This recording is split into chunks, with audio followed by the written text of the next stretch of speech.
Solemnity of the Ascension of the Lord.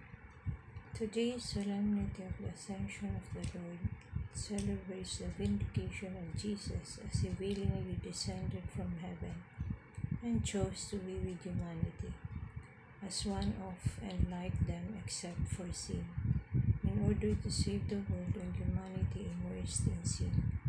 He descended on earth and taught and led people to salvation, to deliverance from sins.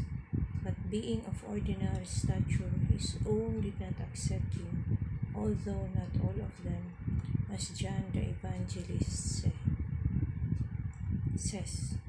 For there were also those who did accept him, ironically those who were eagerly awaiting and watching for the signs of the Messiah. Coming missed the very sign itself, which is himself. And even when Jesus pointed out to them how he was the promised Messiah, they still did not believe and accept him. Please like and subscribe.